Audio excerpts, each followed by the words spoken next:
Welcome, everybody. Welcome. All right, let's go ahead and we can stop that. We'll stop that. There might be a couple more coming in, but it's about that time. So before we get to rocking and a rolling, how's everybody doing? Doing great, doing great. How about Doing yourself? good. Great, Good. great, And doing you? well, doing good. All that good stuff. Any questions before we jump into? Here's the agenda, and then that might help with questions. We're going to cover RM. We had started RM the last 10 minutes last time, but we're going to go RM. We'll do CP, MV. We're going to talk about the shell. We're going to talk about the find command. And then we're going to finish off with some wildcards. And we're going to actually release Module 3 tonight so that you all can, if you choose to, you can start looking at that. And we'll go over the assignment and all of that next Tuesday and then go into Module 3. That's the plan. Hand up, Christina. Yes, can you show us really quickly how to, I guess, spin up another virtual machine? I just want to make sure I'm doing it right. Yeah, do you want to share your screen and we can Sure. and then you can show us what you're doing and then we can go from there.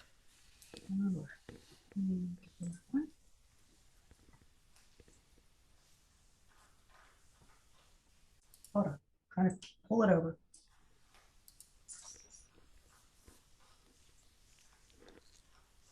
Okay. You said just at the new, but then you gave us a certain naming convention before. Do we have to have a different kind of naming convention now, or? It's totally up to you. As long as you have something like CentOS or RHEL in there, just so that it populates that version. Yeah, see how it populated Red Hat? That's all. As long as you see Red Hat right there, you can name it anything you want. Okay, and that's all? That's it? Yep, the defaults are fine. You can hit next and create and next and next. And then this is the storage for that machine. Hit create. Oh, okay. So for everybody, Yeah.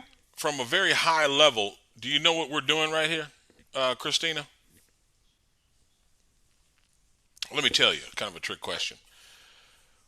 Since this is a virtual machine, right? Essentially, what we did was we created a machine. When we talk about machine, that's synonymous with computer, synonymous with PC, server, right? You use different terms depending on like the different use cases, all right? But in the grand scheme, those are all machines.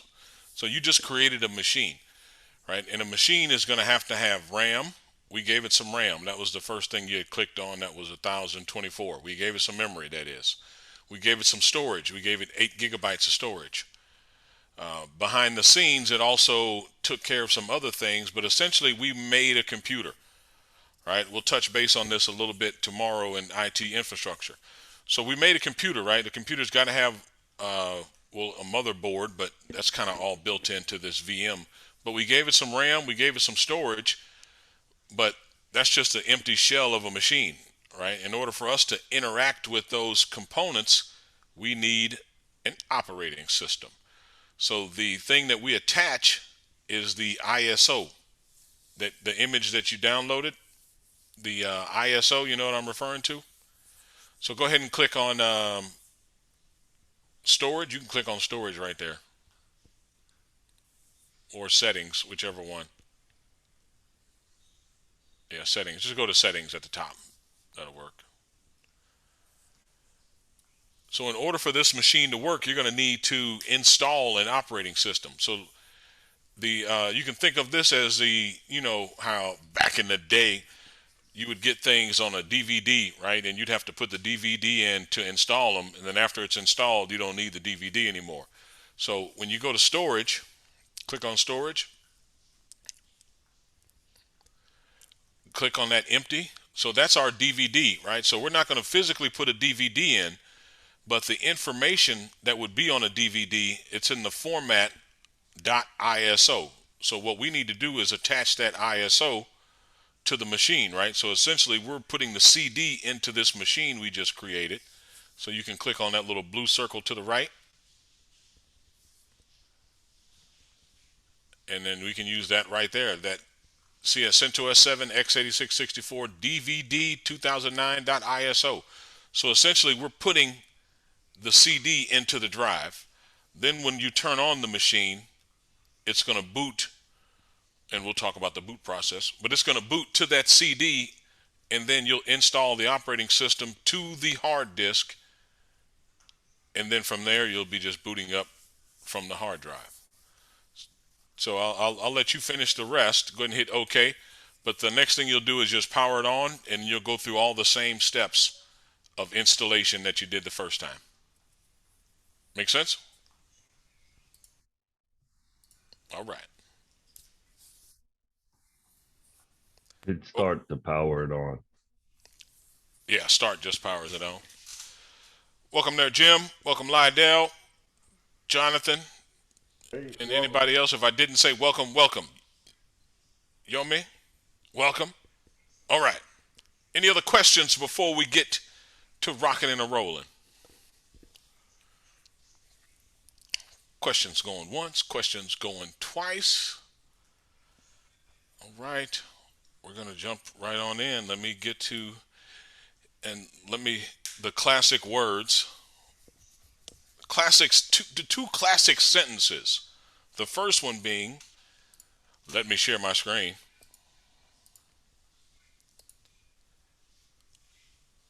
To be followed up with, can you see my screen?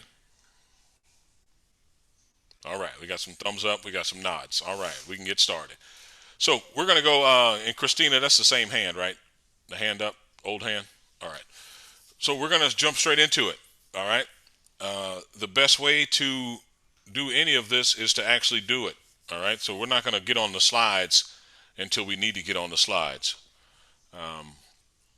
So this is our main focus.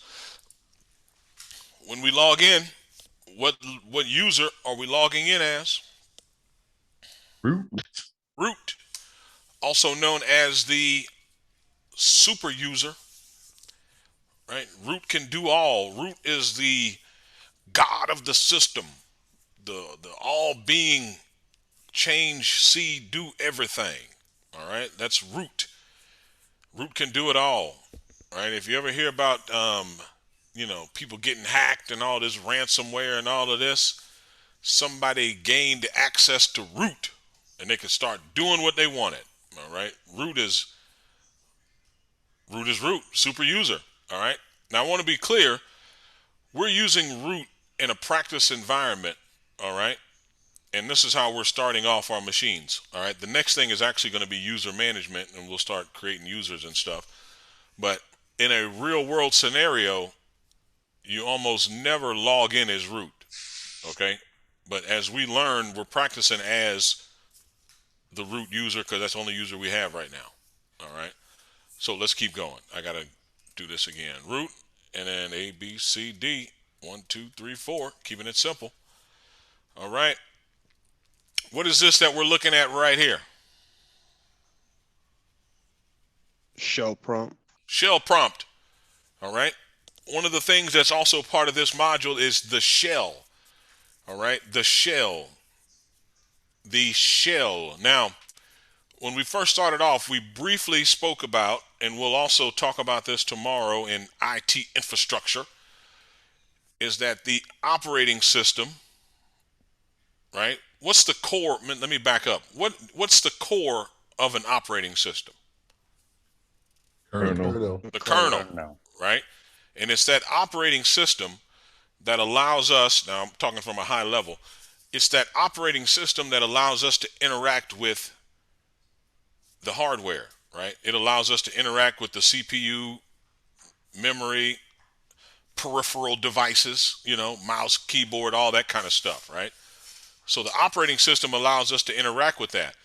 But then how do we interact with the operating system? Via the shell. All right? So we're using a shell because that shell is like an interpreter. All right? This shell is the interpreter between us and the operating system. All right. If you're using, like, I'm on a Windows machine right now, like right here, I'm using what's called a graphical user interface. So I'm not using a shell. I'm using another interpreter, which is basically the graphical user interface, right? So I'm doing a lot of right clicking, double clicking, drag and drop, and that's how I'm interacting with the operating system. However, we're learning everything from the, let's say, the base level, right? We're as close to the operating system as we can get right now. All right. And that's at the shell. The shell is an interpreter. It's going to interpret what we put into the shell to the operating system. The operating system is going to do its thing. It's going to interact with the kernel. And in turn, it's going to do what we want it to do with the hardware. Everybody with me? Yep. All right. So this is our shell. Now, there's several different types of shells. There's a lot of different shells out there. Well, I shouldn't say a lot, but there's several. The shell that we're using is called the bash shell. All right. The bash shell, B-A-S-H. Anybody know what bash stands for? Born again. Born again shell. Born again shell. That means that there was a shell before it was born again, which is just a born shell. What does cat do? Concatenate. Detonates the It concatenates files and displays the contents of a file. And if you don't have two files, then it won't concatenate it, it just display. So if we cat etc shells, this is a list of all the shells we have available, all right, which is essentially just two shells. Bash is our born again shell, or sh is just the born shell, right? That's what the shell was before it was born again. All right, just sh. And now, how are these being presented to us? In the bin. Two different direct. Yep, two different directories, but we're seeing them as an absolute path, right? Okay. So that's where, because remember, all of these things are like small programs on our system, all right? Small applications, however you want to refer to it. Application, program, that's essentially what it is, right? So if the program is on our machine, and everything on our machine has to be somewhere on the file system. So this is where the born again shell is, /bin/bash. All right, and these two, and I think we'll touch base on this in module 4. These two right here, /bin/bash and /user-bin/bash, are the same thing.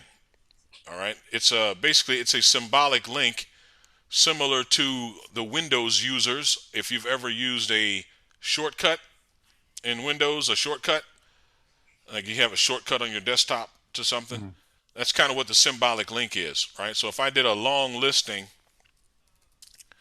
on /user/bin,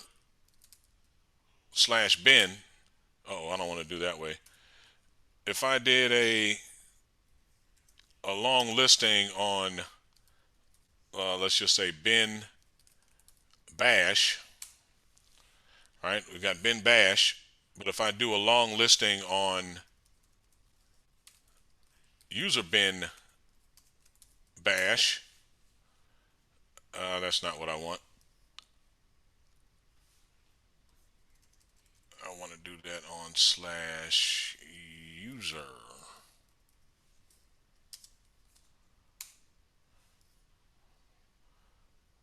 All right, sorry, I'm trying to illustrate something and it's not looking good for me. Okay, there we go. I could have just went here. So do you see our bin right here? We're in. I did a long listing of /. All right, I was trying to display things too deep. So underneath /, we have a bunch of directories, right? Notice how we have the bin right here, but where does it point to? User bin. User bin. So that's what I was trying to illustrate. That these two file paths are actually the same, but there's a symbolic link that points. If you go to /bin/bash, you're actually going to user bin bash. All right, that's what I was trying to illustrate. So we don't have bash in sh in two places. It's just in one place, but if we go to bin, we go to user bin. That's what's being illustrated. Just like if we went to lib, we're actually going to user lib. If we go to lib64, we're actually going to user lib64. And if we're going to sbin/sbin, we're actually going to /user sbin. Those are all symbolic links. All right, and we'll get more into symbolic links in module 4, but I just wanted to get on the sidetrack and illustrate that. Okay, so we're using the born again shell, and what does our shell do in simple terms? Interacts with the Is operating interpret- system. Yep, it's our interpreter, right? That's our shell interpreter.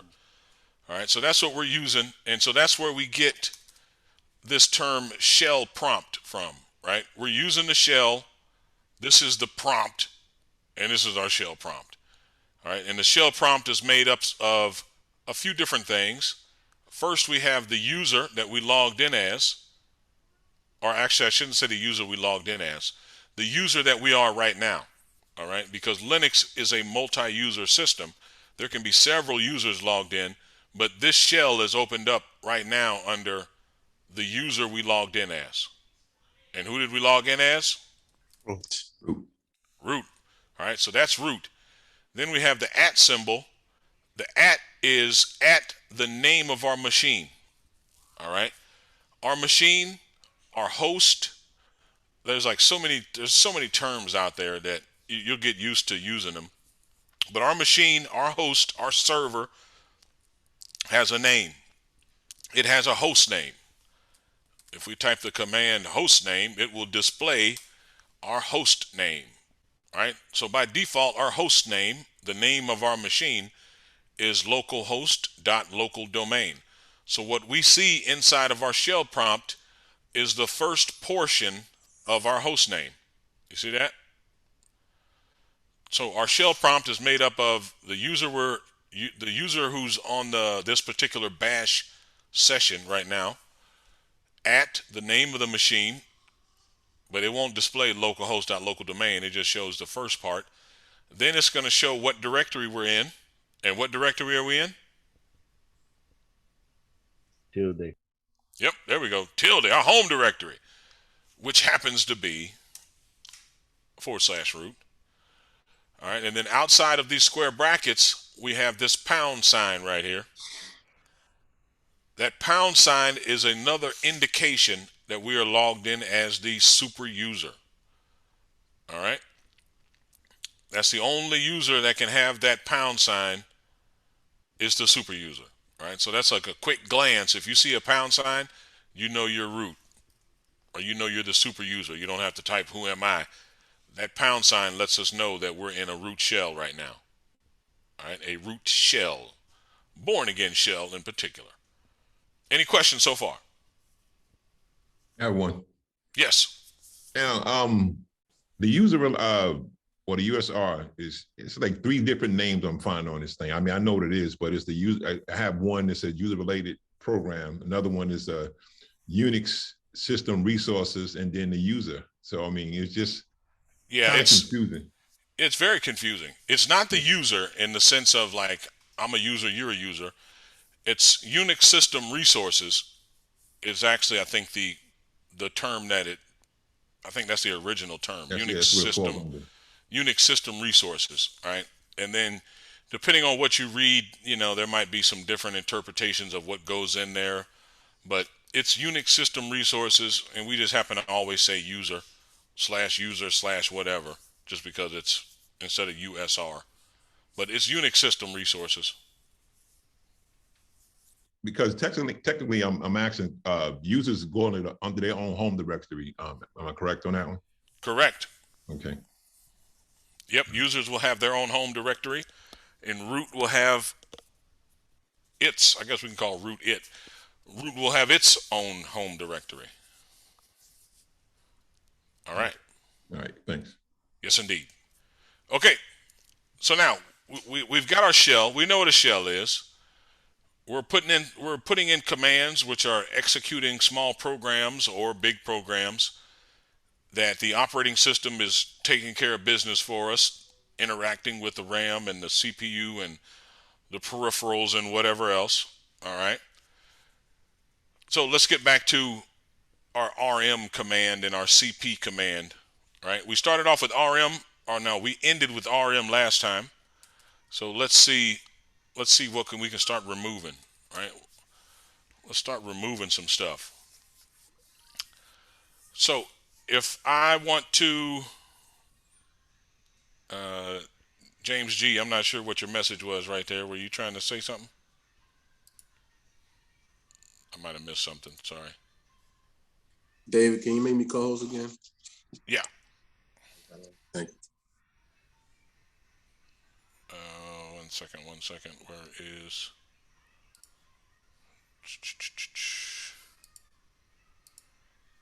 All right, co-host. Good to go. All right. So if we're going to remove a file, right? Let's remove this Times Square. What do we need to remove a file? Or command. RM command. RM. Now, if we just do RM Times Square, it's going to ask us if we're sure, right? Yeah. Control C. What if we're sure about what we're doing and we don't want to keep getting asked yes or no? What do we need to add?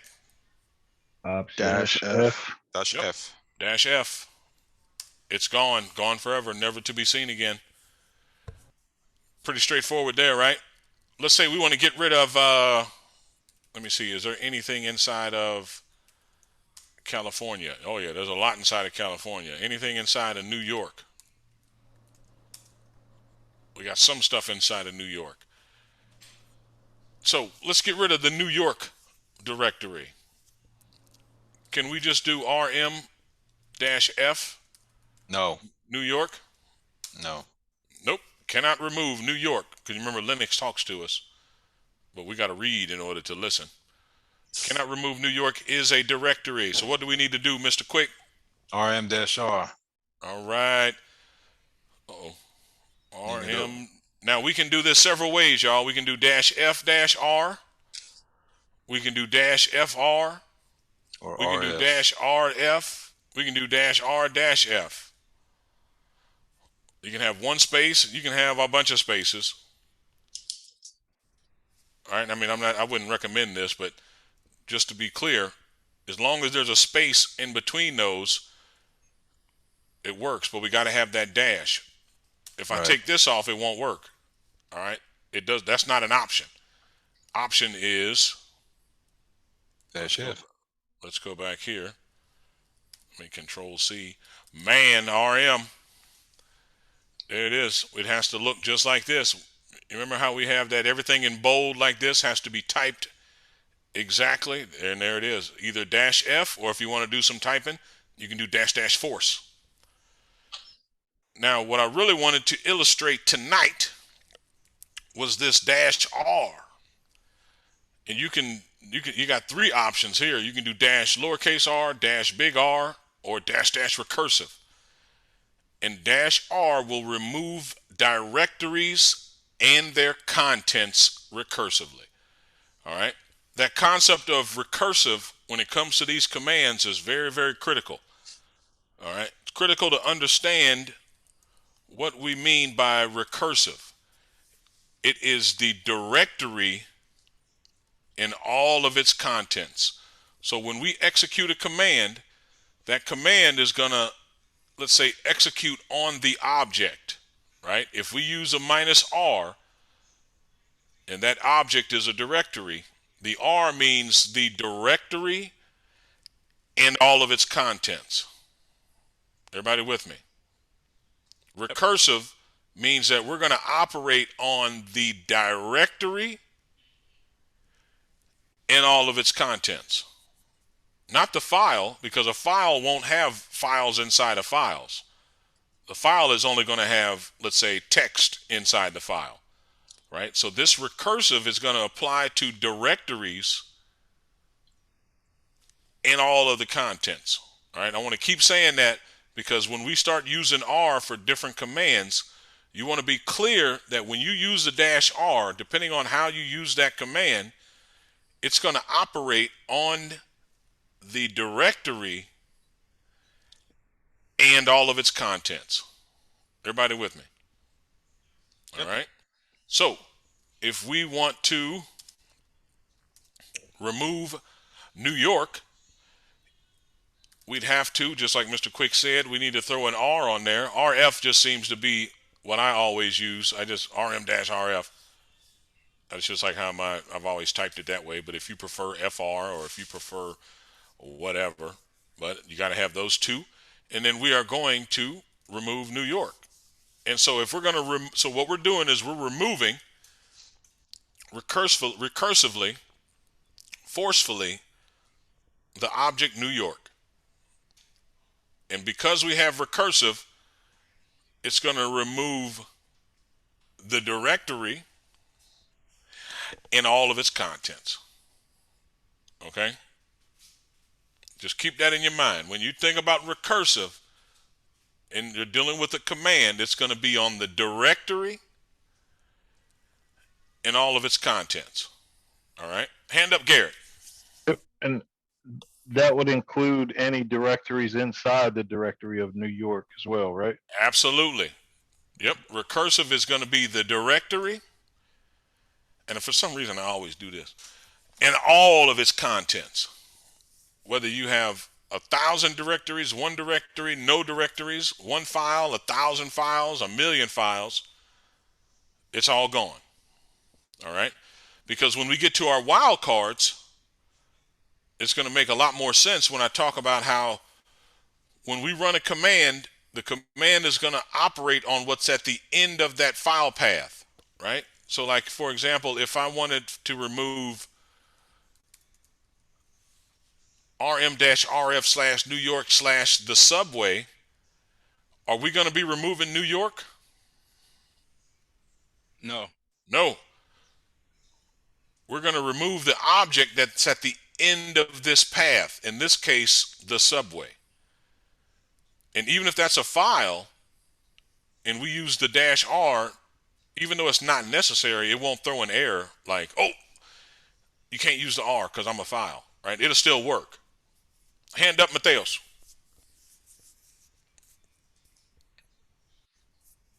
About if the directory is empty? Say it one more Do we time. need- You were muted at first. Yeah, what about if the directory is empty? Do we need the option -RF? You do need okay, great question. Let's back up. And actually, let's back up to here and let's make a directory. Let's call it empty. All right, we got a directory called empty. It's empty. If I try to RM empty, it won't let me do it. Cannot remove empty is a directory. So we have to use the -R to remove that. If we just use the -R, it's going to ask us, hey, are you sure you want to remove this directory? Control C. So if we want to remove it without being asked, RM-RF. Make sense? Yeah. So I almost always, well, first of all, I don't remove anything unless I'm totally sure. But my default is just RM-RF. That's like the default thing. All right. And that's gone. All right. So let's remove New York, RM-RF. New York, it's gone, never to be seen again. Any questions? All right, that's RM.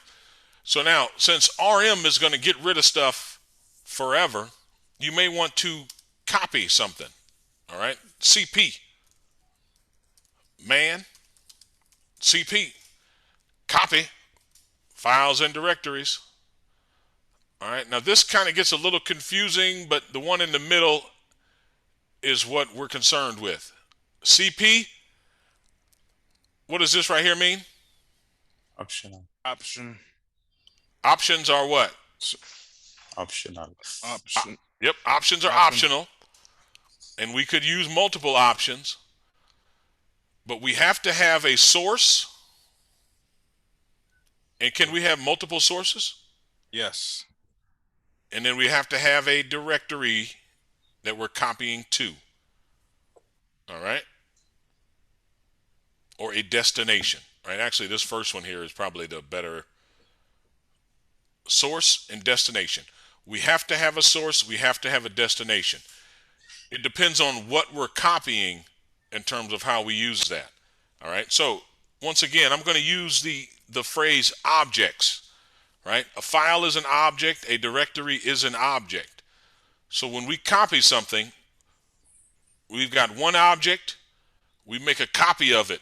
We now have two objects. The source is where that object is presently. The destination is where we want it to be, where we want the second object to be, right? So if we want to copy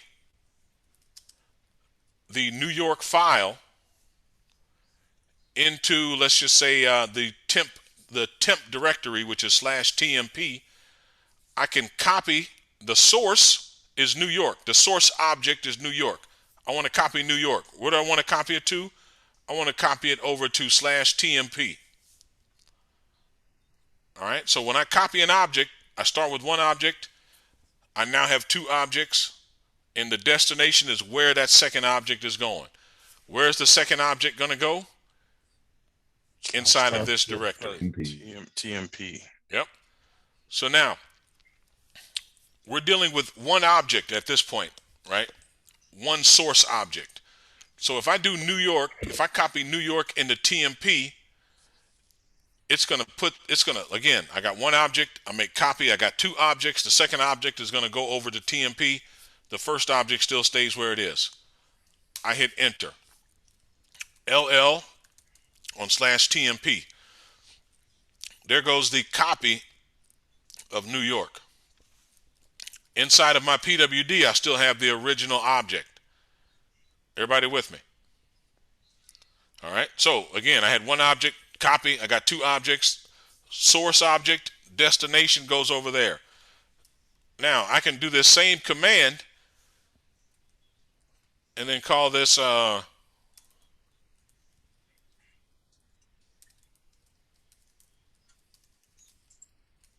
New York. So what's happening now? Again, I'm going to copy this object. Now I got two objects. I'm going to put this over into the destination, which is going to be /tmp /New York. But when I do that, that object, it's not going to keep the same name. I'm going to rename it. Same object, but I'm going to rename it in the process of copying that object. Enter. LL on /tmp. So now I have another copy of the original object, but now I've given it a new name. Everybody with me? That's for single, right? I'm doing a single object to a destination. Now, if I do CP New York, the file New York, CP Niagara Falls into /var TMP, that's another temp directory, what's going to happen here? Both will be copied. Yep, I've got two source objects copying them to a destination. So let me do this real quick. Let me do this. Let me do this without hitting enter. Let me go back to man CP. That's what we're doing right here. That's this middle one. I'm copying. I've got multiple sources. In this case, I've got two source objects, and they're going to one directory. Very important to understand. If I've got multiple files, I can't copy two files into one file. I can't copy two objects into one file object. All right. If I've got multiple files or multiple directories or multiple files and directories, they can only be copied into a directory. Make sense? Kind of, a little bit. All right. I can't take 4 files and copy them into one file. Won't work. Because I've got one object. Remember, when I do copy, I'm getting a whole nother object. So I can't make a bunch of objects with the copy command go into a file object. All right, files don't hold other objects. Files hold text, whereas directories can hold multiple objects. Make sense? So we can copy multiple things, in this case the New York file, the Niagara Falls, into var TMP. And since we're not, and we can't specify a name because we won't know which name is what, so they're going to keep the same name. So now inside of var TMP, we've got New York and Niagara Falls. Everybody with me? What about if we copy directories? Can we copy California into /TMP?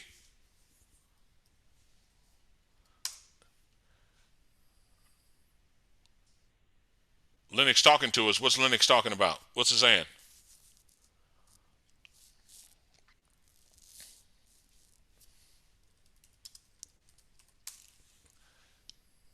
Anybody? I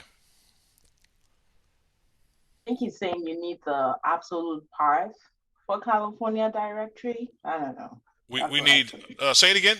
I didn't hear the first part. You said we need the what? Absolute path for the California directory. Wait, Oh, is that a directory or file? Sorry. It's a directory. We don't need the absolute path. We can use the relative path, but there's something we're missing. You remember when we tried to remove a directory? Yeah, we use -R. Yeah, because that R, what does the R represent? Recursive. It means that it's going to be what? The directory and its content. In all of its contents. All right. So the CP command, it's like, hey, wait a minute, I'm going to omit the directory California. It's going to omit it because it's like, I don't know what to do with that. Same way that RM can't remove that directory, it's got to have the -R, right? So if we're going to do that, we need to CP recursively. So what's recursively? It means that we're going to copy this object and its contents in all of its contents to TMP. So this object in all of its contents are going to get copied into TMP. So now when we LL/TMP, we see that directory California, right? And inside of California, LL/TMP California, and inside of California is all the directories that were there, because we copied recursively that object. What's recursive? The directory in all of its contents. Everybody with me? Yes, sir. All right, we're on the move. All right, let's see, what else have we got? Can I copy multiple directories into one directory? Anybody?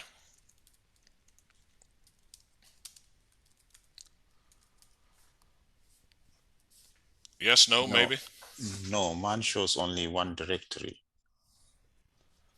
Or the source. Okay, source could be multiple, destination should be one. Ah, there we go. That's what I'm talking about, Mateo. Look at the man page. Verify. Let's hit enter. Bam. LL on /var TMP. There we go. 2 directories. So I can have multiple source objects, but only one destination. And that's what we did. We copied these 2 objects, and we had to have the -R because these 2 are directories.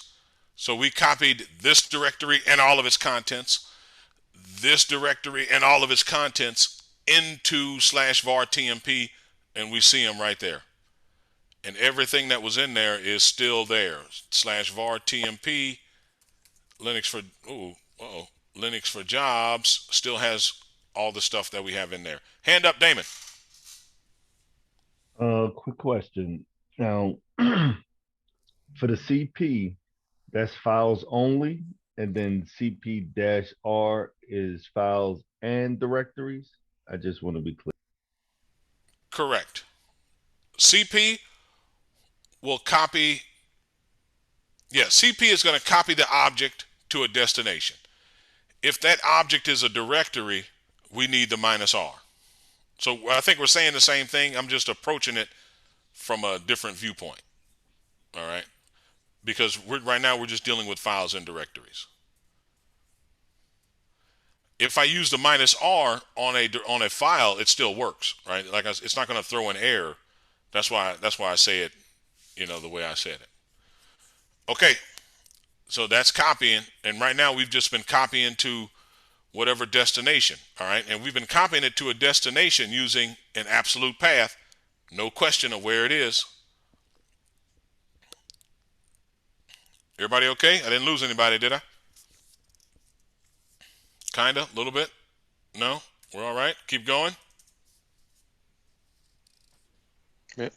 All right, thank you. I needed a sound. That's all, just one sound. Okay, so we can remove stuff, we can copy stuff, but now what about moving? MV, man. Oh, I'm on caps. Man MV. What's MV do? Move or rename files. Damon, that's the same hand, right? Same hand up, right? Yeah, okay, that's cool. Just making sure. So MV is going to follow a very similar structure. All right? Except with the MV, if we look at some of these options, did anybody see a -r?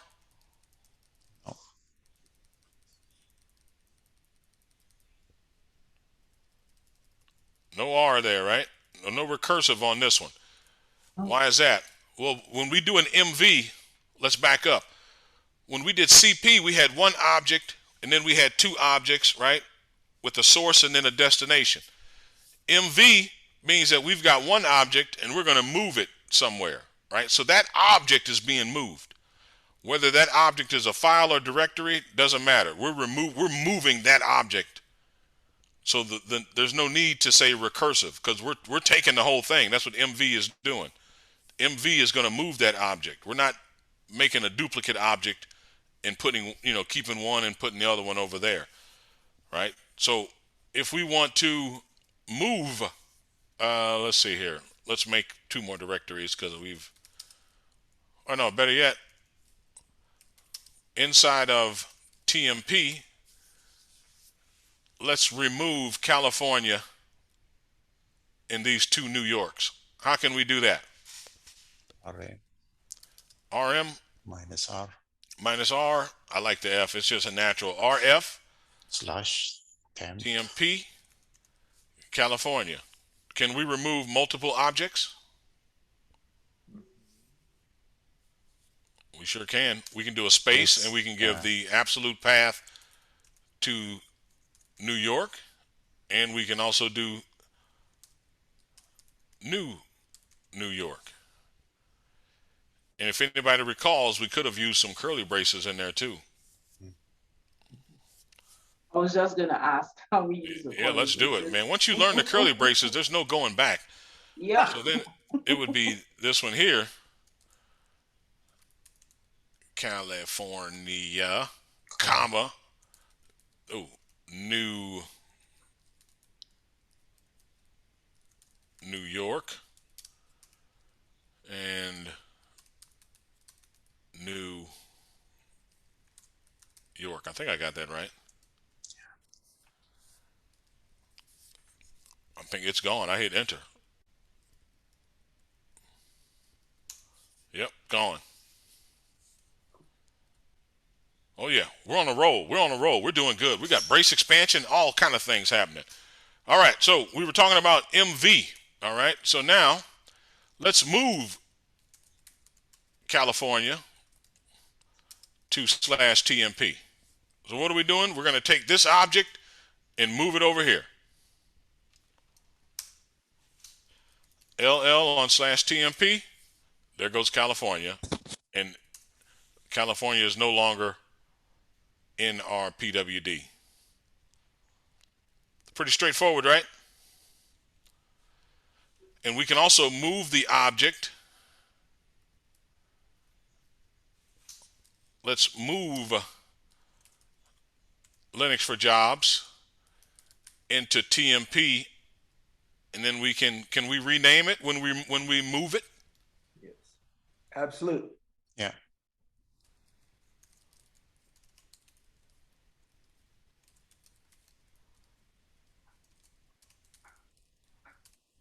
I got a lot of typing. I don't know. So we're going to move this object into this directory, and then we're going to give that object a new name. LL/TMP. There goes our new name, Linux for Jobs. And the object is no longer in our PWD. We're doing good. Everybody good? Oh yeah, we're flying through this. You gotta practice though, right? You gotta move some stuff and copy some stuff and see if it works and doesn't work, and to really understand it, right? It's good when you're watching, but you gotta do this stuff on your own time. All right, so how about renaming? Because MV said we can move and rename files. All right, well, how do we rename files? Well, if we just move it without moving it, then we rename it. All right, so if I have this object, New York, if I MV New York, and I stay within my PWD, right? Because before we've been moving stuff to another location using an absolute path. But if I stay in my PWD,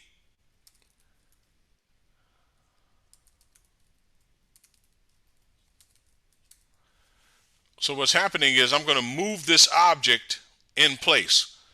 And when I move it in place, I'm going to rename it, right? So it's almost like I'm moving it, but I'm not going anywhere. I'm just going to change the name. So it stays in my same PWD.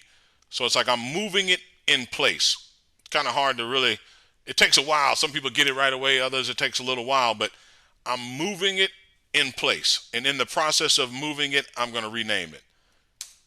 So now, inside of my same PWD, I now have new name New York. Same object, different name. If we go into new name New York and we add some text, this is some text, escape :WQ. Damon got that now though. He got that :WQ now. All right, so we've got some stuff inside of that object. So if we MV new name into other name, that same object, we're moving it in place. And when we move it, we're giving it a new name. So now that object is called other name, but it's the same object. Cat, other name, it's got the same information in it. Same object has been moved in place with the new name. All right, no need for an R. You can't even use an R. That's not even an option, not even there, because we're moving the whole object. Any questions on MV, CP, or RM? Pretty good, right? All right. All right. We're moving. We can fly through this stuff. All right. We talked about the shell, which is our born again shell. All right. The shell that's after the shell, the born shell. We're using the born again shell. And born again shell basically has some more built-in functionality than the shell before it was born again, if that makes sense. And as far as what type of functionality, you could Google it, but don't get lost on that right now. We'll touch base on some more shell functionality when we get into like some simple scripting and things like that. All right. We talked about root, right? Hand up, Damon. Quick question. Yeah. The move when you renaming, is that another form of cut, or y'all use that as cut as something else later on down the line? Because I don't want to put in my notes saying that it's another form of cut. If we mean as far as later. relating it to something you're familiar with, like cut when it comes to Windows? Correct. Do you use cut to rename something in Windows? Good point. Yeah, so I wouldn't necessarily associate it with that one, because Windows you're doing like a right click, right? Right click, rename. Yeah, pretty much. Yeah, so this is more like a right click. If you, I mean, just Right, for your notes, right? Because your notes are for you to, you know what I mean? Obviously, they're for you, right? If you want to use cut and you can relate it to cut, yeah, but I don't want that to be mistaken, right? Because you're not necessarily, because cut and paste, it's the same, right? You can't rename, I don't think you can when you cut. No. Right? Yeah, so so it's limited if we use the cut analogy, because we can move in place and rename also. So it's got some cut, but it does more than cut. It does cut and right click rename all at the same time. I guess you could put that in your notes. Cut and right click rename. I would. Hand up, Adele. Yeah, quick question. Yes. So with the move command, let's say I type out a command that says move new name New York, and since we're moving in place, I put like. Oh, you went mute. You went mute. Oh, my bad. So let's say I want to move in place. Can I still do move new name New York / roots / other name? Since we're in the root directory. Yeah. You can use, let's do it with other name right here, right? Because basically all we're doing is we're using a relative path for the source object. Okay. And then the new object that we're going to call it, we're just giving an absolute path. Other name. Same thing. Okay. We use the relative path here. We use an absolute path here. Just like we could mv / root other name and then rename it to / root other name. So in this case, we've used an absolute path both places. We use an absolute path for the source and we used an absolute path for the destination. So relative path, absolute path, you can use either one as long as you're referencing what you want to be referencing, if that makes sense. All right, thank you. Okay. Somebody else had a hand up and it went down. Was there another hand that was up? Nope. All right. Any other questions on RM, CP, and MV?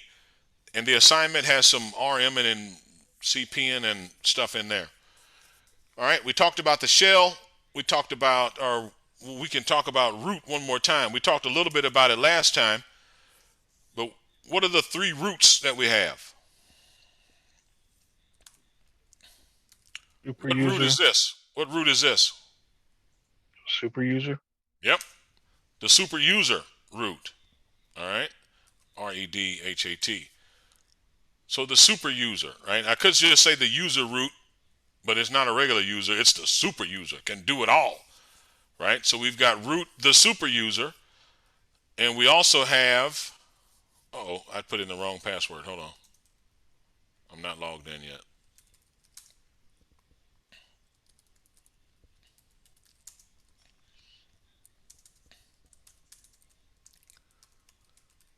All right, so we've got root, the super user who we logged in as. When we log in and we're in root's home directory, what's root's home directory? /root. /root. /root. It says it right there. /root. And if we CD to /, what is / considered? The root directory of the machine. Exactly. Mother directory. Yep. The matriarch. The root directory of the whole system. All right. So those are our 3 roots. Root, the super user, /root, which is root's home directory, and then /, which can be referred to as the root directory of the whole system. All right. So if you ever hear somebody say root directory, depending on your, let's say your relationship with that person, meaning like, I'm not talking about like a physical relationship, but a relationship on Linux, you don't want to just assume root directory, they're talking about /root, because they might be confused talking about /root, saying root directory, and you're saying, okay, the root directory, or you talking about the matriarch? And they're like, no, I'm talking about root's home directory. Well, root is not root's home directory. /root is root's home directory. Y'all with me? Kind of? All right. So just be very clear when you're talking about root in terms of a directory. All right. You don't want to just throw out root, because there can lead to some confusion. One person's thinking the root directory of the system. The other person is thinking of a directory named root that's inside of the root directory of the system. So be very clear on what we're talking about. All right. Let's go to, let me see here. What time is it? Yeah, let's do a little bit of find. We're going to do some find, and then we're going to do some wildcards. All right.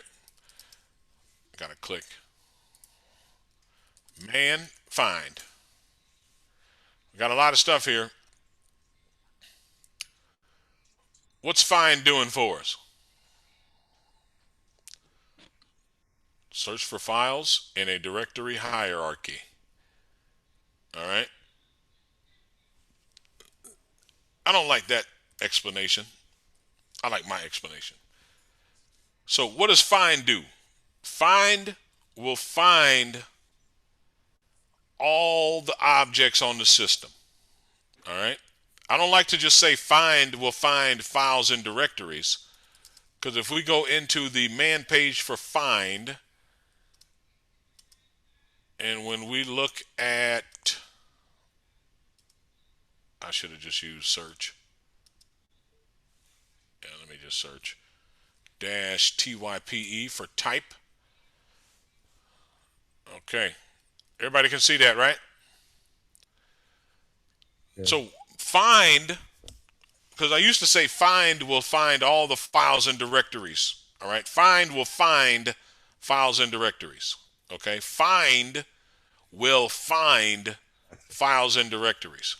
I changed that up because find will find all the objects on our system, right? Because your file can be considered an object, a directory is considered an object, and as you can see here, there's different types of objects.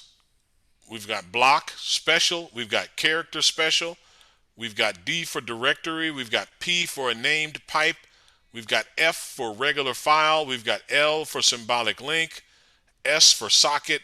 We're not using a door. All right, so it's technically more than just files and directories, right? So find will find objects on our system. Okay, so if we want to find an object, we can use find. Well, what does that mean? Let's go to the command line, because we've got several different options we can pass. So let's start from the outside and work our way in, right?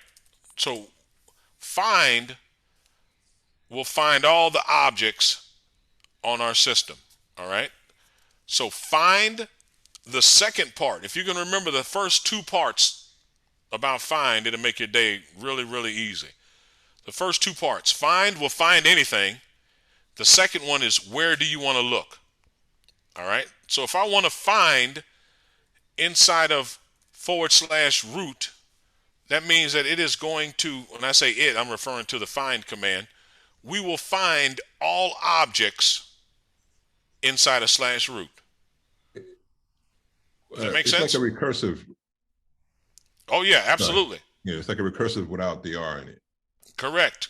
Because it's going to find all the objects in whatever path we're looking. So right now the path we're looking inside of is root. So when I use find, because what's find going to do? Find all the files, recursive. Find all objects. Yeah. Yep, think about all the objects, right? Because we can specify what type of object. That's why I say it's going to find all the objects if we don't specify a type. We haven't specified a type yet. So it's going to find all the objects inside of slash root. And there we go. We've got all the objects that are inside of slash root. We've got the root directory itself, because as Mr. Rivers said, it's happening recursively. So we're going to find the directory and all of its contents. And then we've got, what are these files that have a dot in front of them? What are these? Hidden files. Yep, they're hidden, but they're not hidden from find, because find will find all the objects. And then in here we've got, I think something here might be a directory, or maybe we got rid of all the directories. But that's all the objects inside of slash root. So what if we did find all the objects underneath // What would that do? Oh, everything, the whole system. That's going to find every object on the system. Depending on how many objects are on the system, we don't have a lot because this is a new machine, but this could be going on for minutes, hours, depending on if you try to run a command like this. How can we stop this command? Control C. Control C. Okay, so the first two parts of find are what you want to remember. Find will find all the objects. The second part is, where do I want to search? From there, it gets easy. Oh yeah, what do you mean easy? Here we go. So if we want to find in the whole system, now we can start going into some of the options. All right, let me do here. Let me go man find. All right, the find man page is real long, so you want to use your search inside of there. But here goes some options here. We got a lot of different options. The one that we're going to start with first is going to be type. And let me use my search. Inside the man page, we can search /. Everybody see that at the bottom? After the slash, I can put in, what do I want to search for? I want to search for -type. There we go. I got -type. So if I use the option -type, I have to provide it. I have to provide the type option in argument, which means I need to specify what type of object. If I use a D, that means the objects that I find are going to be the directories. If I use an F, the objects that I find are going to be regular files. Let's see what that looks like. Find in the whole system. I want to find all the objects in the system, but I want to narrow my search down with type D for directory. So now I'm going to find in the whole system all the objects that are of type D for directory. Now there's still a whole lot of them. All right, but not as many. You see, it stopped. So that's all the directories in the system. So what if I wanted to find inside of /root all of the type D? So inside of, I want to find all the objects in /root, but I want to narrow my search down to just type directory. I don't have any except for the directory itself. All right, let's make some directories inside of there. mkdir inside of /root, and we'll call this donkey, horse, pig. All right, so we made 3 directories inside of /root. So now we run that command again. I want to find all the objects inside of /root, but I want to narrow my search down by type directory. And there go the directories inside of /root. Everybody with me? Now, I can add options on top of that. Meaning, let's say I want to find let me think of a name. Hold on. Yeah. So I want to find all the objects in /root that have a type directory that also have a -name of pig. So I can start tacking on more criteria to help narrow my search. Because normally you're not going to use find to find something that you already know where it is. All right, but we're just illustrating the point. So now I found inside of root all of the directories that have a name pig, and there it is.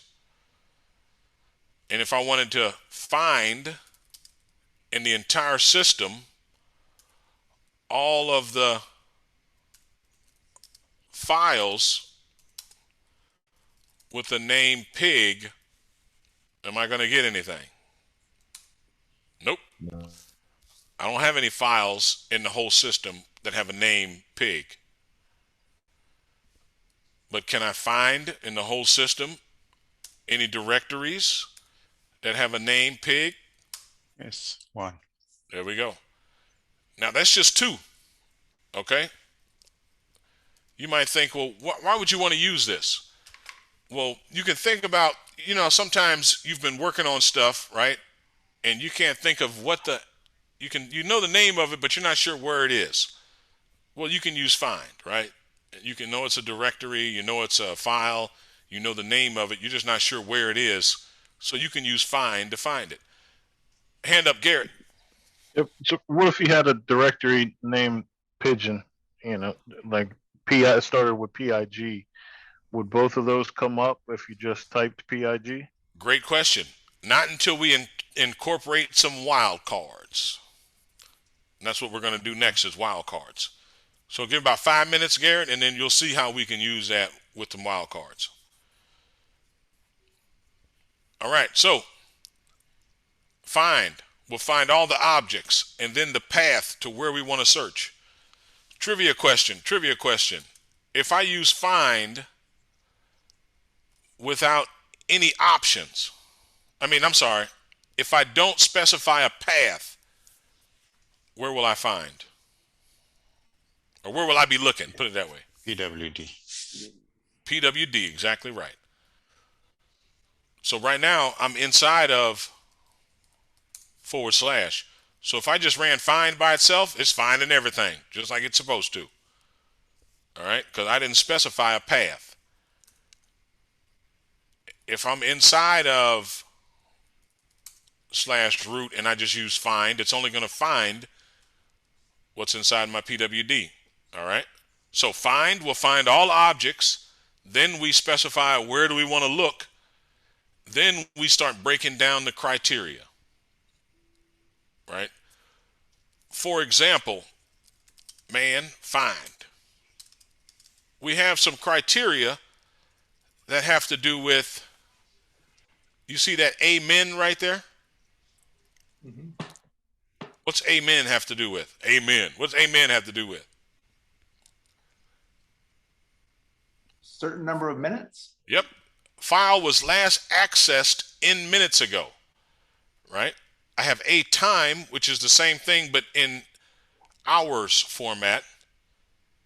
cmin, files status was last changed in minutes ago. So what do you mean by that? So find has the functionality of, let's say I'm sitting at my desk, right? I get up and go to the restroom.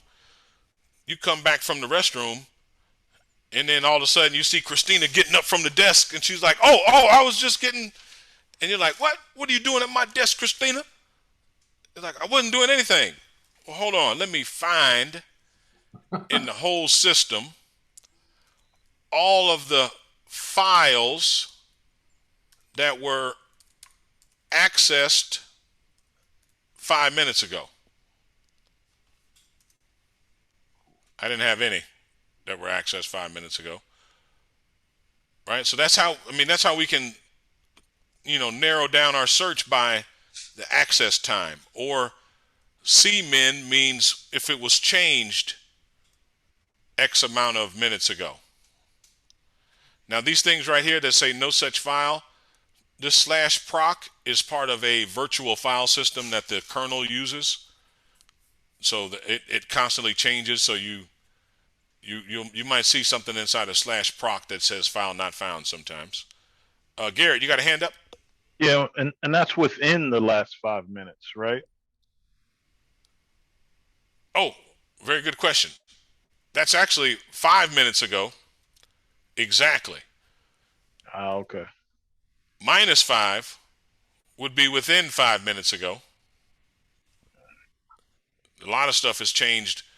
This sys, all of these things here, or no, wait, yeah, minus would be less than 5 minutes ago. So from like now to 5 minutes ago, if I ran that same command with the plus, this would be greater than 5 minutes ago, right? So we can add in some operators, right? The number would be exact. The minus would be, let's say, 5 minutes ago. Anything between now and 5 minutes ago. Yeah, there's a lot of stuff there because that's like pretty much everything on the system. And then if I do plus, that means it's greater than. All right. We can also use that command. Now, like I say, there's a lot of different options with find. But as long as you've got the first two parts, all of the options, you just might have to search and figure out what option you want to use. Right. But if you got find will find all the objects, and then where do you want to look? And then you start narrowing down your search. Right. We've also got stuff like, let me think, another one that's kind of practical. When we get to permissions, which is module 4, we can search for things based on the permissions that they have. Permissions will be module 4. We can search for things based on size. Right? Let's say you want to find all of the files on your system that are, you've got things that are taking up too much space, right? You want to figure out what you need, what can I delete? So maybe you want to find all the files that are greater than 800 megabytes, right? I've got this dash size option, right? So then I could find in the whole system all of the files that have a size greater than, let's say, 800 megabytes. So this would find in the entire system all the files that have a size greater than 800 megabytes. I've only got one in this case. But that slash proc, that's again part of that, like the kernel file system. It's kind of tricky. All right, and we can tag stuff onto it, right? Right now we don't really have any files that are that big because this is a brand new machine. Hand up, Richard. Can you find inside the man pages somehow? Yeah, that's the / man find. So when I do the / inside the man page, it opens up this down here. And then that's where I can put in my search criteria. Like maybe I want to find all of the words that are argument. So it's going to start highlighting all the occurrences of argument. Okay. Lowercase n will take me to the next occurrence of that word. So like this might show up, 30 times, and I can go to the next occurrence with an n. I'm using lowercase n, and it goes every time that the word argument comes up. Right? Whether it's argument or arguments, it's matching that string of characters. So that's like our, what's that? Control F? That's like our Control F for the man page, which would be a slash. And if I search something and I want to go backwards, that would be capital N, and then I would reverse that same search. Thank you for answering my next question. Yep, capital N would be going back. Oh, I went too far. Capital N goes back, lowercase n goes forward. And within VI, you have the same functionality. You can search for something in VI / and then what you're searching for.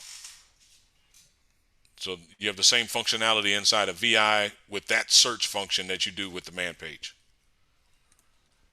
Okay, so that's why I say the find is, as long as you've got the first two parts of find, that's what's most important. Find will find all the objects, then where do you want to search? Because you think about it, right? If you're on a machine that's been used for 5 years, it might have a whole lot of data, right? So you don't want to just go to find. Every time you look for something, you don't want to find in the whole system, right? And you happen to know it's inside of, let's just say, /user share, right? So you'd want to find inside of, like, I don't know exactly where it is, but I know it's inside of this directory, right? So it only makes sense to make sure that you're searching at least to the parameter that you know. Because if you're on a machine that's got, you know, hundreds and hundreds of gigabytes of data, terabytes of data, and you're trying to find in /, you could literally be sitting there waiting for your command prompt for like hours, because it has to parse. It's got to go through everything on the system trying to find what you're looking for.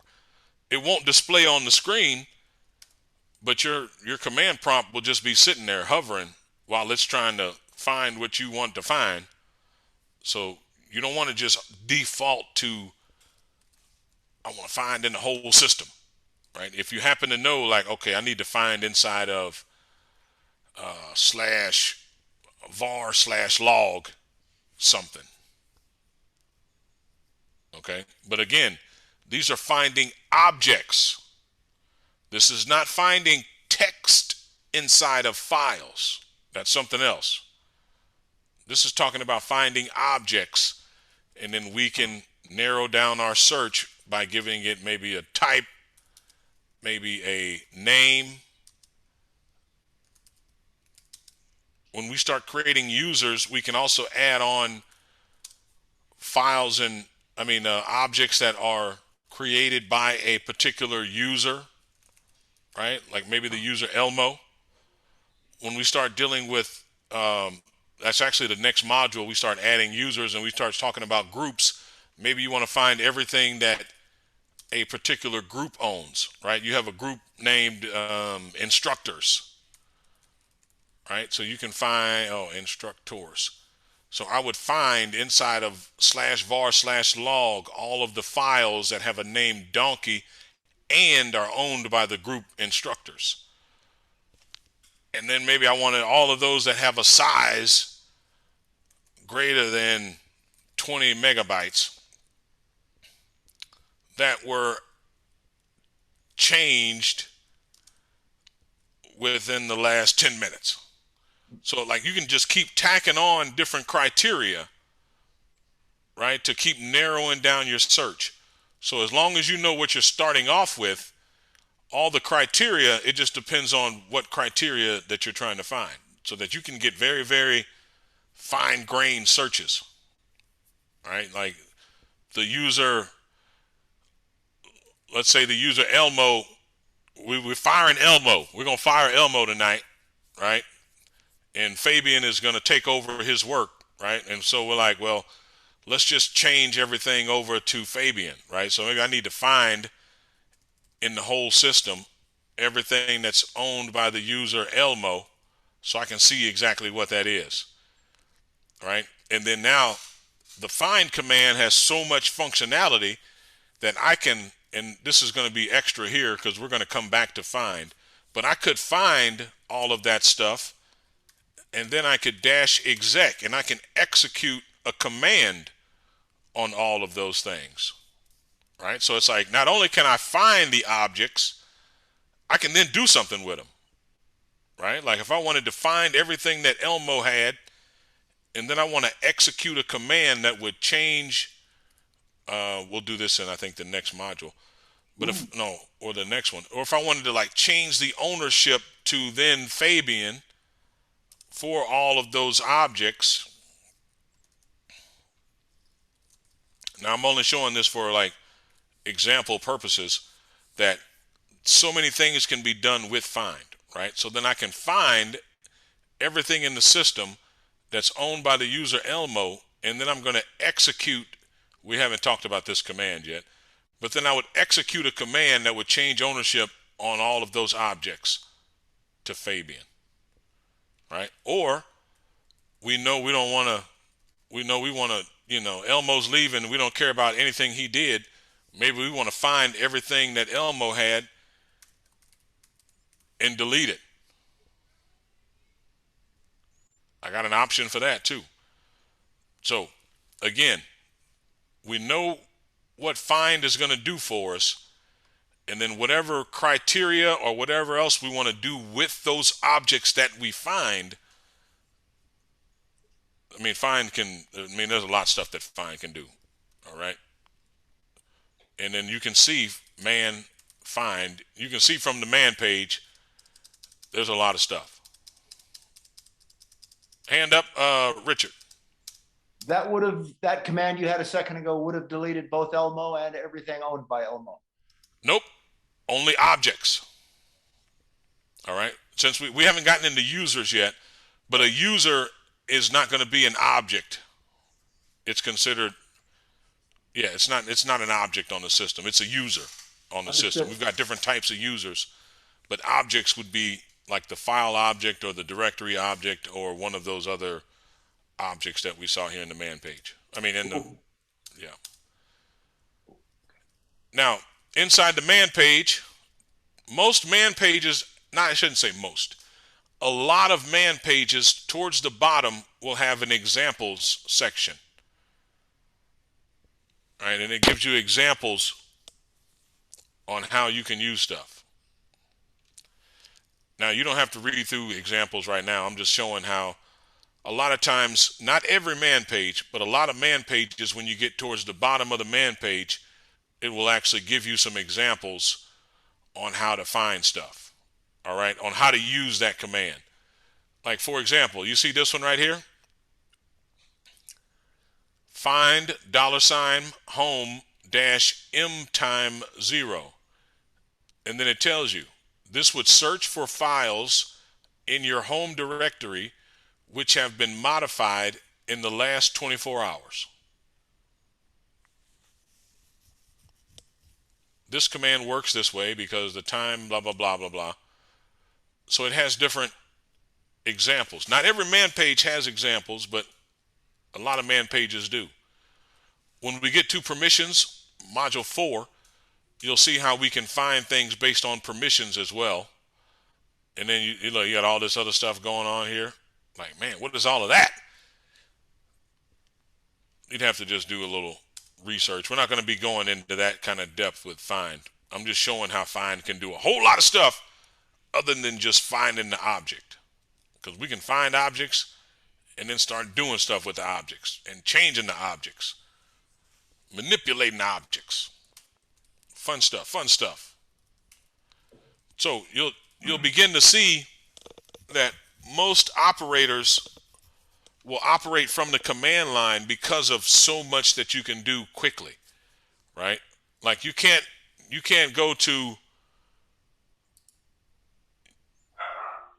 pull up your Windows manager, right? And find, all the files by the user Elmo that were modified in the last 5 minutes and change the ownership of them. You can't do that right here. All right. So that's why you'll find most operators are going to prefer to operate where we are right here on the command line. Because when you start to learn and you know what you're doing with the command line, there's that phrase, a command line ninja. Start doing all kind of stuff quickly and efficiently. And you'd be like, ooh, you must know Linux. Oh, you know Linux? You're like, yes, I do. I do know Linux. I can find objects if you like. What are you talking about? Oh, let me show you. Okay. Any questions on find? Nope. Just remember the first 2 parts on find. Find will find all objects, and then where do you want to search? And then all of your other criteria are going to narrow down your search, right? What type of object? Maybe the name of the object. Maybe the name of the object and the person or the user who owns the object. Maybe all the objects that were accessed at a certain time, all the objects that were changed at a certain time. Whatever. I'm just throwing out a few of the common criteria, but there's a lot in there you can do with find. Okay. Now I don't think we talked about this in module 1, but remember, find is going to find objects. Find doesn't find the text inside of a file. Uh-oh, that's not my LL. We've got another command for that. We've got let's go into, let's make a file using VI. We'll call it testing dash,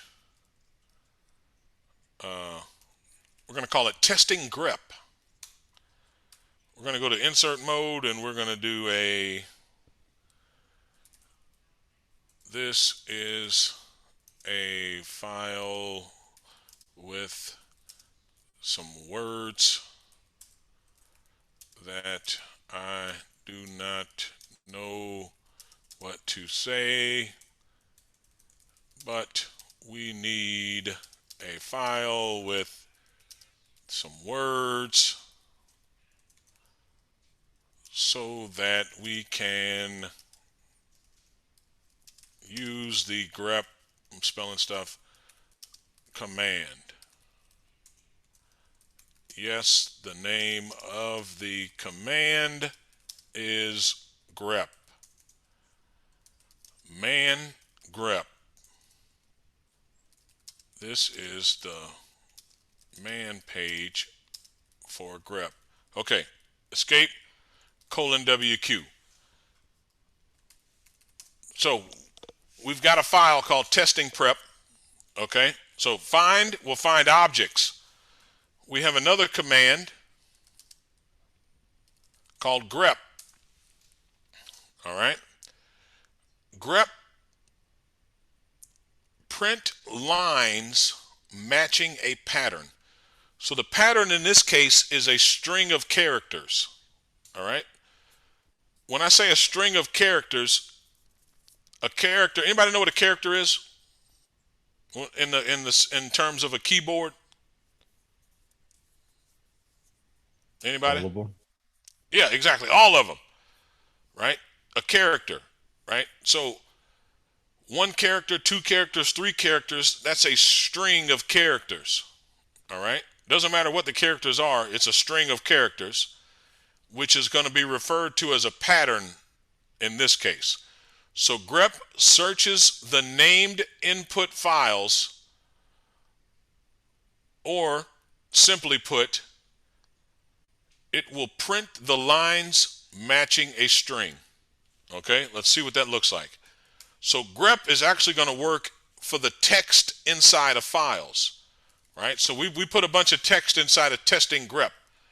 So I can grep for the word word inside of testing grep. So grep is the command. Word is what I want to grep for. All right, you can think of grep as search, but it's grep. So just get used to saying grep. So I want to grep for word inside of the file testing grep. It will return the line that matches that string. So notice how we get, and let me cat the whole file too. So we did grep for word inside of that file. And so grep will return the entire line that has that character string. So this line, some words, which is right here, some words, we're seeing that whole line that has the string of characters in it.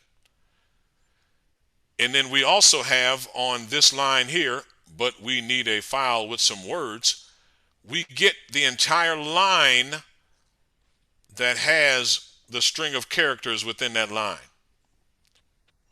All right, so that's why man grep, it will print the lines matching a pattern. So if that particular pattern or that string of characters that you're looking for is in there, it's going to give us back the entire line, the whole line. Now there are options to be able to manipulate grep, but we're not going to get into all those options right now. All right, you know, all of these different commands have a ton of different options, but that's the essence of grep, right? To print the line matching a pattern, or print a line matching a string. So it doesn't. Let me see here. Do I have now inside of there? Yep, I got. You see, I don't have now, but I do have the string of characters now inside of that word. But it's not going to find that word. It's going to show me the whole line that matches that word. All right, you'll be using grep a whole lot, because one of the things that you'll need to look at sometimes is Did we talk about what a log is? We talked about logs, didn't we? Kind of, a little bit. Well, if you want to look for some, you want to find out something that happened on the system, you want to look at the logs. Well, if you just go in cat var log messages,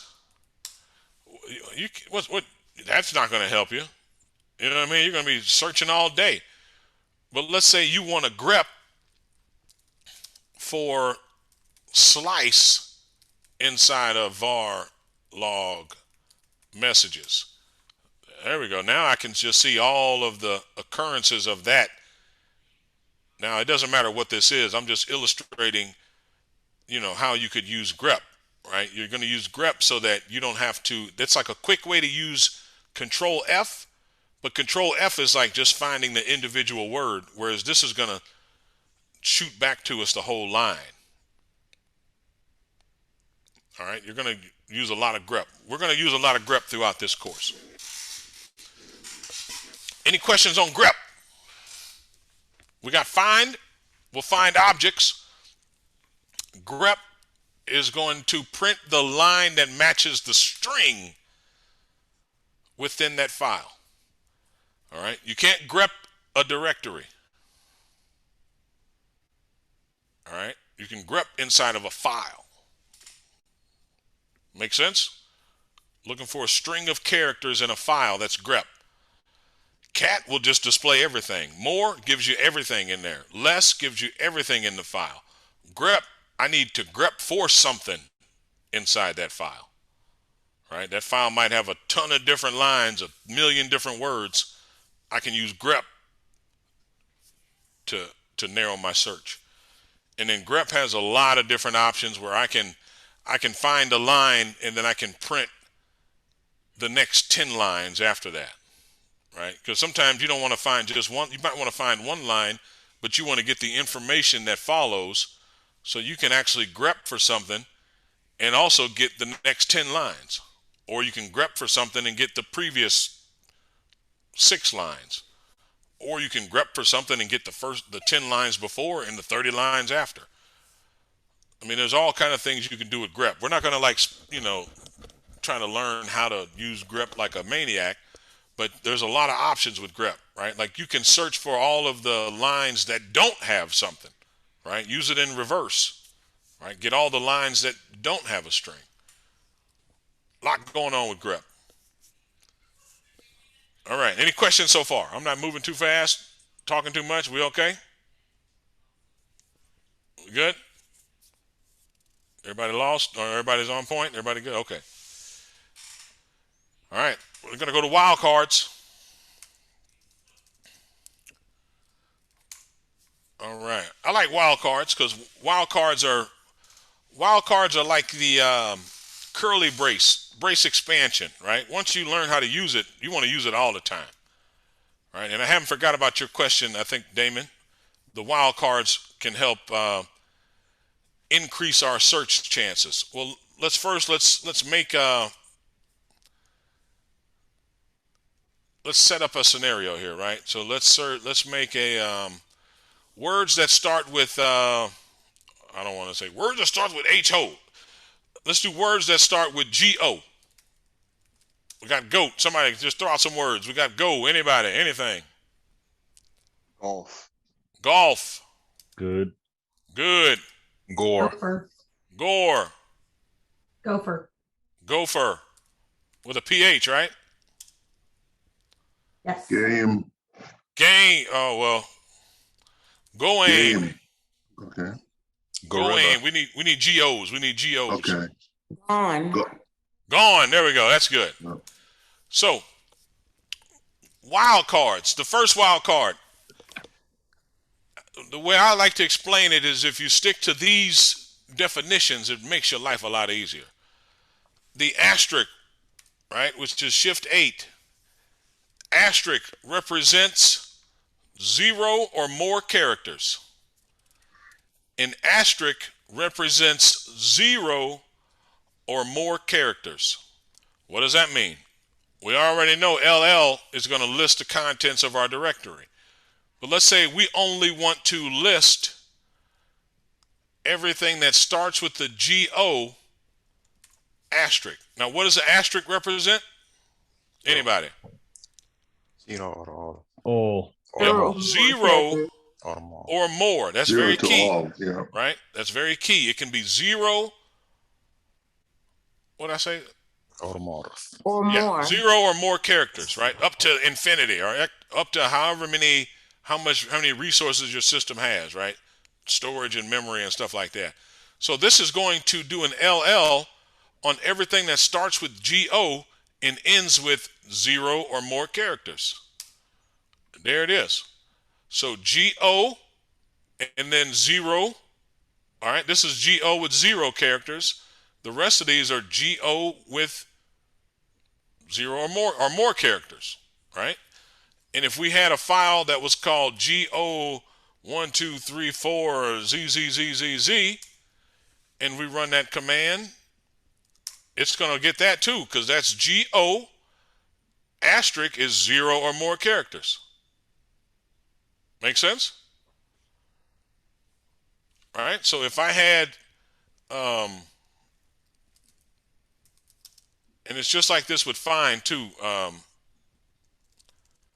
Mr. Damon. So if I wanted to find in the whole system, even though that's not a good practice, but we know this is a small system. If I want to find in the whole system all of the files that have a name. Now, the tricky part here with find is if I'm going to use a wildcard, I need to use single quotes. So I want to find everything that has a name. I'm sorry, yeah, single quotes. GO asterisk. So what did I do? I wanted to find in the whole system all the files that have a name that start with GO and end with anything. Now, we didn't say inside of my home directory, so we're getting the whole system. So you'll see we've got these here that we made, GO, GO, GO, GO, GO, and then inside of var tmp Linux for Jobs module 1, we have goat.txt, goat.sh, goat.py, goat.text, goat.sh. And then we're over here in this user lib firmware go 707, we've got go 707 this, go object, gold mo, right? So that's everything that starts with the GO, ends with an asterisk. All right, so now we're going to start to move a little faster. So what if I did LL asterisk? What's that? All the files. Yeah, that's everything. That's 0 or more characters. All right, and you'll see it's also giving me anything that's inside of those directories. All right, I don't have anything in those directories because it's trying to list out everything. It's recursive. Okay, well, how about this? What if I do an LL on asterisk P? What's that going to do? That ends with P. All files directories ends with P. Exactly. Everything that starts with 0 or more characters but ends with a P. Right here, I've only got testing grep. I don't have anything else that ends in a P. How about this? What if I wanted to, and I'm just using LL, just as a simple something to, get the objects in my present working directory. So what if I did this? LL on a G asterisk T. Start with G, end with T in between anything. Exactly right. Y'all catching that? Starts with a G, 0 or more characters, ends with a T. So let me illustrate the 0 or more characters. Touch GT. And now let's LL on G asterisk T. Starts with a G, 0 or more characters, end with a T. There it is. Starts with the G, ends with the T, and 0 or more characters. All right. Asterisk is 0 or more characters.